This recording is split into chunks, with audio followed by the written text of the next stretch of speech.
However, Ping skillfully evaded the attack, acknowledging it as a worthy attempt.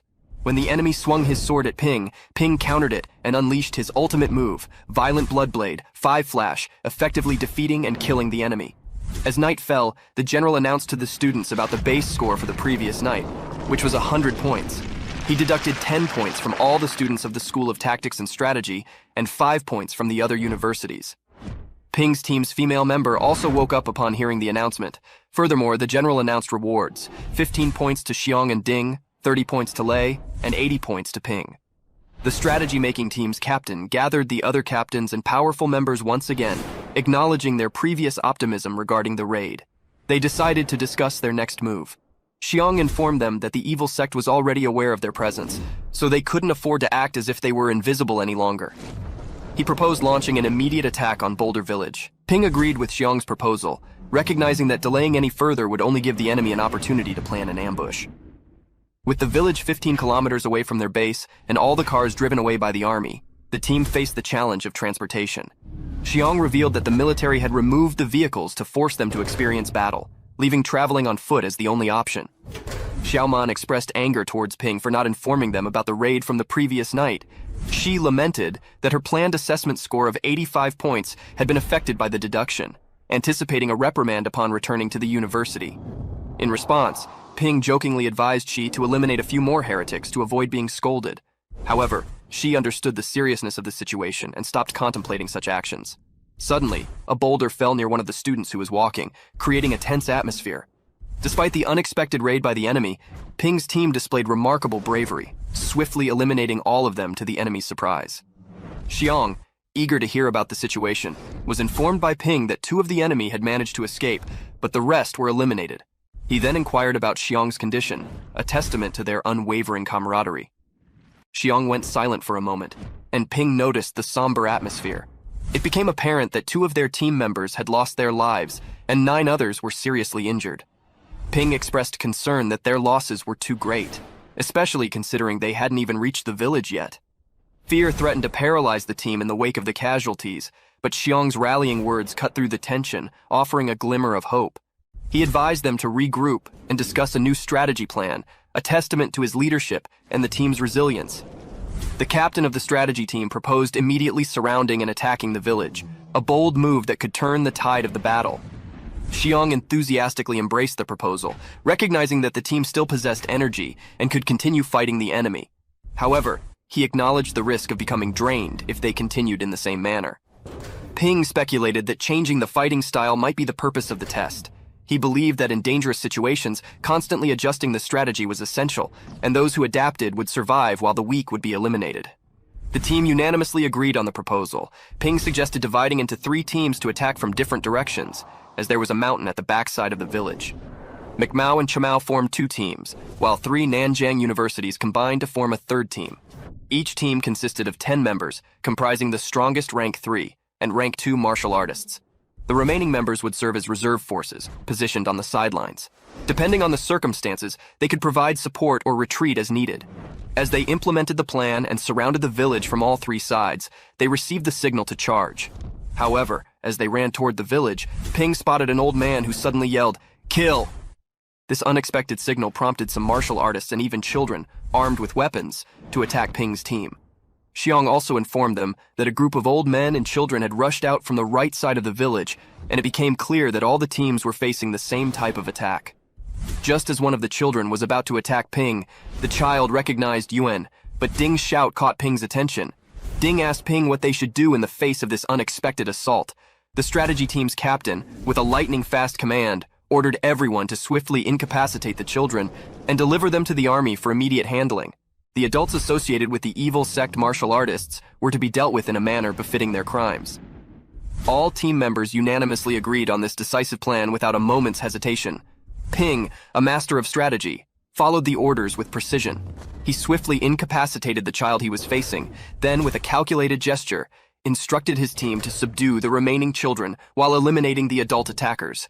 The battlefield was a symphony of action, with the children stunned and the martial artists defeated. Ping's team, a well-oiled machine, successfully neutralized nearly all of the enemy combatants, leaving only 3 who managed to slip through their grasp. As some students prepared to chase after the fleeing enemies, Ping cautioned them against it, warning of the potential danger of falling into a trap. Instead, he advised them to prioritize the safety of the children and ensure they were taken to a secure location first. A commanding voice with an overpowering aura echoed around the village, disparaging the students and labeling them as heretics. Despite the intensity of the voice, its source remained unknown, and even Ping could sense the enemy's presence nearby. However, he couldn't pinpoint their exact location. Suddenly, the village began to be bombarded, with explosions erupting from unknown sources. The bombings caused numerous injuries among the students, prompting Ping to order a retreat while attending to the wounded. They withdrew to the safety of the mountains, lamenting their inability to locate the bomb bearer. Lei shared historical knowledge about bomb bearers associated with the evil sect, fueling his fury and desire for revenge. However, Ping advised caution, emphasizing that the evil sect currently held dominance in the base. Rushing into the village recklessly would only result in defeat in the narrow alleys, one by one. Instead, he advocated for a strategy to force the enemy into direct confrontation, as it was the only viable path to victory for the students. Realizing that destroying the advantage of the terrain and obliterating the boulder village was their best course of action, Xiong pointed out that it would require a rank 2 martial artist to expend a significant amount of power to accomplish such a feat. However, he cautioned that if the evil sect took advantage of a sneak attack during this process, they might not have enough time to recover and could be killed instead. In response, Ping reassured them not to worry, as he could rapidly absorb vitality pills. With enough pills, he could continuously replenish his power. He proposed a bold plan. If everyone was willing to sponsor him with their pills, Ping could become a human bulldozer capable of wiping out the boulder village single-handedly. As Ping and the others set their plan in motion, an evil sect member informed the Grand Missionary that martial arts students were on the brink of wiping out their village. However, the Grand Missionary remained composed, advising his subordinates not to panic. He regarded the students as mere amateurs and speculated that they had chosen a laborious strategy in retaliation. Believing that the students posed no real threat, the Grand Missionary instructed the evil sect to allow the students to continue destroying the village unhindered. Meanwhile, Ping was determined to follow through with their plan to completely destroy the village. He understood that the evil sect would likely seize the opportunity to attack them when they were weakened, having expended much of their blood and chi in the process. Ping set up a clever ruse, with other team members pretending to focus on recovering their vitality, while Ping consumed the most strength. However, he realized that if he continued destroying the houses, it might raise suspicions among the evil sect. To avoid this, Ping ordered his team to retreat to the barracks, emphasizing the danger they would face if the evil sect attacked them. Upon hearing Ping's command, the team members acted scared and attempted to flee. Falling into Ping's trap, the evil sect surrounded the students as planned. Despite the Grand Missionary's orders for the evil sect to attack, they were taken aback when they found themselves completely outmatched by the students' prowess and power. Xiong bravely launched an attack on the Grand Missionary, but to his surprise, the Grand Missionary remained unfazed and effortlessly countered Xiong's assault, knocking him back with a powerful kick.